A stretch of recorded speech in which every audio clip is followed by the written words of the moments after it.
So friends, first programme देखते हैं normal notepad editor पे, जिसे कि हम एक लीगेसी अप्रोच मानते हैं। अगर आप नए हैं प्रोग्रामिंग में तो कुछ दिन आपको नोटपैड पे प्रैक्टिस करनी चाहिए, क्योंकि ये आपके बेसिक फंडामेंटल को क्लियर करने के लिए काफ़ी अच्छा टूल है। इसके साथ ड्रॉबैक ये है कि ये आपकी ओवरऑल स्पीड को कम कर देगा, लेकिन जब आप मैन्युअली ट्रबल शूट करेंगे किसी चीज़ को तो बट ऑब्वियस है कि आपके फंडामेंटल्स क्लियर होंगे। तो इनिशियल लेवल पे 3-4 दिन 5 दिन आप इसकी प्रैक्टिस करें तो आपके लिए बेहतर होगा। चलिए किस तरीके से प्रोग्राम बनाना है वो देखते हैं। सबसे पहला, आप अपने प्रोजेक्ट का एक रूट फोल्डर बनाइए। मैं किसी भी लोकेशन पे बना सकते हैं। मैं यहाँ पर डॉक्यूमेंट के अंदर एक रूट फोल्डर बना लेता हूँ, माय प्रोजेक्ट, यानी कि मेरी जो भी फाइल्स होंगी वो सारी की सारी फाइल्स मैं इसके अंदर सेव करूँगा। और प्रोफेशनली मुझे काम करना है तो मुझे इनके अंदर पैकेजेस बना लेने चाहिए, जैसे HR, जैसे अकाउंट्स, इस तरीके से जो मैं आपसे बात कर रहा था। और आपके जो प्रोग्राम्स हैं वो आपको रिलेटेड पैकेज के अंदर सेव करने चाहिए। It is a very good habit. अब आपको क्या करना है, सिंपल नोटपैड ओपन करिए और यहाँ पर जावा का प्रोग्राम लिखिए। क्लास, जावा का प्रोग्राम शुरू होता है क्लास कीवर्ड से। Everything in the Java program is a class. इसके बाद क्लास का नाम दीजिए, देन क्लास की बाउंड्री बनाइए कि क्लास कहाँ से शुरू होगी, कहाँ पे ख़त्म होगी। इसके बाद में यहाँ पर एक मेन मेथड डिक्लेयर कीजिए।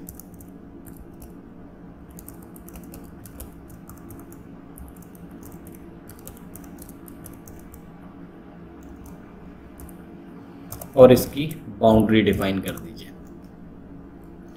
यहाँ पर मैं आपको बता दूं कि जो मेन मेथड अगर आप डिक्लेयर नहीं करते हैं प्रोग्राम के अंदर तो आपका प्रोग्राम एग्जीक्यूट होना बंद हो जाता है या प्रोग्राम कंपाइलेशन के टाइम पे एरर देने लगता है।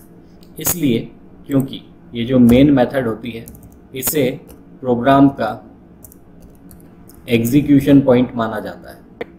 इसके बाद आपको प्रोग्राम के अंदर जो भी लिखना हो, जितने भी स्टेटमेंट डिक्लेयर करने हो, वो सारे के सारे कहाँ आएंगे, मेन मेथड के अंदर आएंगे। तो यहाँ पर हम सिंपल एक आउटपुट स्टेटमेंट जनरेट करेंगे और फाइनली इस प्रोग्राम को सेव करेंगे। तो हमारा रूट फोल्डर है, यहाँ पर मान लीजिए कि एक पैकेज है, उसके अंदर मैं प्रोग्राम सेव करूंगा। अब प्रोग्राम किस नाम से सेव करना है, जो आपने क्लास का नाम रखा है। एक्सटेंशन आपको देना है .java और इसको सेव कर देना है। अब हम आते हैं इस फोल्डर के अंदर जहाँ पर कि ये प्रोग्राम हमने सेव किया है। प्रोग्राम सेव हो गया। अब इस प्रोग्राम को रन करना है तो सबसे पहले इसको कंपाइल करना पड़ेगा, ताकि आपका सिस्टम एक कंपाइल्ड कोड जनरेट करे, जिसे कि जावा में कहा जाता है बाइट कोड। ये बाइट कोड फाइनली जब हम रन करने के लिए सिस्टम पे भेजते हैं तो हमारा सिस्टम इस प्रोग्राम को रन करता है और एक output according to the logic of the program output generate करके हमें दे देता है। इस प्रोग्राम को रन करना है तो सबसे पहले हमें इस फोल्डर की लोकेशन पे आना पड़ेगा और उस लोकेशन पे हमको कमांड प्रॉम्प्ट ओपन करना पड़ेगा। तो उसकी शॉर्टकट मैं आपको बताता हूँ। ऊपर एड्रेस बार सिलेक्ट करिए, यहाँ लिखिए CMD और एंटर कीजिए।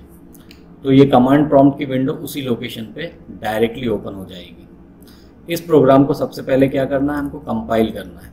आप यहाँ पे डिफरेंस देखिएगा, एक नई फाइल ऑटोमेटिक क्रिएट होगी अगर कंपाइलेशन सक्सेसफुली कंप्लीट हो जाता है। तो हम लिखेंगे जावा C।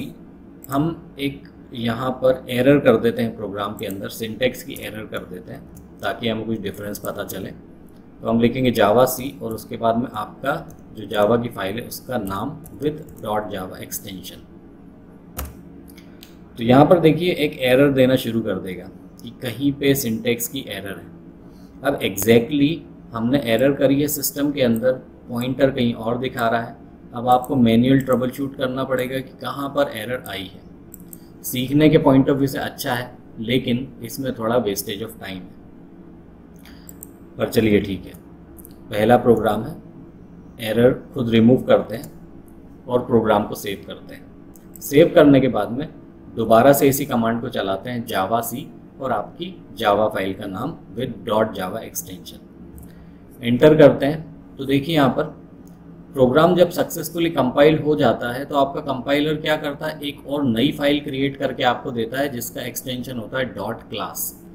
ये जो .class फाइल है ये सारी की सारी एरर चेकिंग से गुजर चुकी है कंपाइलर से, और फाइनली इसका एक बाइट कोड जनरेट हो गया है। तो जब भी एक प्रोग्राम को रन किया जाता है तो ये .java फाइल रन नहीं होती है, ये फाइल कंपाइल होती है। कंपाइल होने के बाद एक बाइट कोड यानी क्लास फाइल जनरेट होती है, और इस क्लास फाइल को सिस्टम को दिया जाता है रन करवाने के लिए। तो ये फाइल तभी तैयार होगी जब आपके प्रोग्राम में किसी भी तरीके की कोई एरर ना हो। ओके, अब हम देखते हैं प्रोग्राम रन कैसे किया जाता है। तो इसी लोकेशन पे हम क्या करेंगे, एक नई कमांड चलाएंगे, हम लिखेंगे जावा, उसके बाद में हमारी क्लास फाइल का नाम, लेकिन यहाँ पे आपको .class एक्सटेंशन देने की ज़रूरत नहीं है, आप सिंपल फाइल का नाम लिखिए और एंटर कीजिए। तो यहाँ देखिए प्रोग्राम के अंदर जो लॉजिक लिखा था कि एक आउटपुट स्टेटमेंट जनरेट करना है, उसके हिसाब से हमें आउटपुट यहाँ पर मिल गया है। तो ये एक प्रोसेस होती है जावा के प्रोग्राम बनाने की, उसको कंपाइल कराने की और उसको रन कराने की। तो ये एक लीगेसी अप्रोच है। अगर आप नेटबीन्स यूज़ करते हैं तो सारा का सारा काम नेटबीन्स बैकग्राउंड में खुद कर देता है, इसलिए हमको ये पता ही नहीं चलता है कि बेसिकली इंटरनल लेवल पे हमारा जो जावा है, जावा का जो प्रोग्राम है वो किस तरीके से कंपाइल हो रहा है या किस तरीके से रन होता है। इसलिए हमको ये बेसिक फंडामेंटल पता होने ज़रूरी है। ये फंडामेंटल आपको पता हो जाते हैं, उसके बाद आप इस अप्रोच को छोड़ के नेटबीन्स पे डायरेक्टली मूव कर सकते हैं। अब यहाँ पर देखिए कि नेटबीन्स में जब भी कोई एक नई फाइल क्रिएट करते हैं, मान लीजिए कि मैं एक HR पैकेज के अंदर एक फ़ाइल क्रिएट करता हूँ, तो मुझे क्या करना है, राइट क्लिक करना है और एक जावा की क्लास फाइल यहाँ पर ऐड करनी है। इस क्लास फाइल का मुझे नाम दे देना है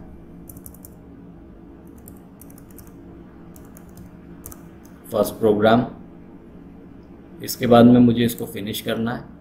तो यहाँ पर देखिए ऑटोमेटिकली कुछ डिफ़ॉल्ट कोड के साथ एक फ़ाइल क्रिएट करके सिस्टम मुझे दे देता है। यहाँ पर क्या करना है, सबसे पहला काम मुझे मेन मेथड डिक्लेयर करनी है।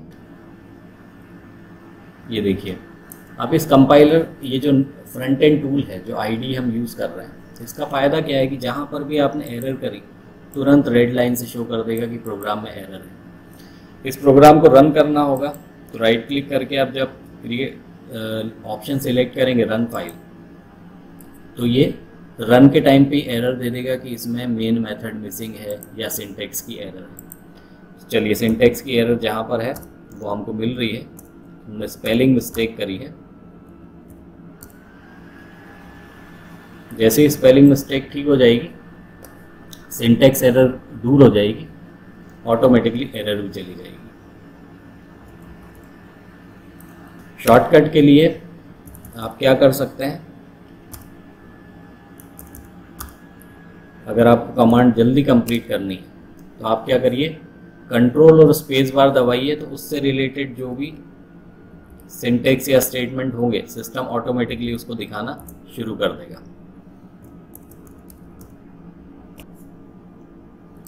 अब प्रोग्राम को रन करते हैं, राइट क्लिक कीजिए, रन फाइल कीजिए।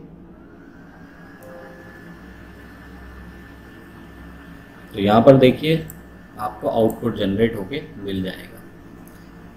अब यहाँ पर एक इम्पॉर्टेंट चीज़ ये है कि अगर ये जो सिंटेक्स है ये कहाँ से शुरू हो रहा है, कैपिटल एस से। अगर मैं इसको कैपिटल एस की जगह स्मॉल एस कर देता हूँ, राइट क्लिक करके फाइल को रन करने की कोशिश करता हूँ, तो ये रन नहीं होगा। क्यों? क्योंकि मेरे प्रोजेक्ट में कंपाइलेशन एरर है, तो मुझे कुल मिला के कोई आउटपुट नहीं मिलने वाला है।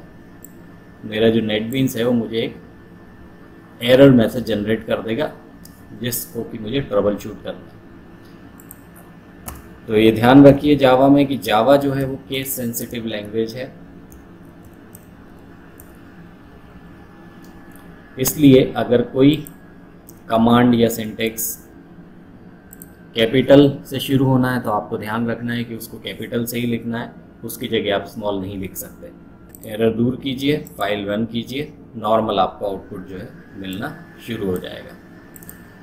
तो यहाँ पर दोस्तों हमने लीगेसी अप्रोच और नेटबीन्स दोनों में प्रोग्राम बना के देखे हैं। ये हमारा सबसे पहला प्रोग्राम है। अब धीरे धीरे करके हम लेवल बढ़ाते जाएंगे और नए प्रोग्राम देखते जाएंगे। तो चलिए देखते हैं नेक्स्ट प्रोग्राम।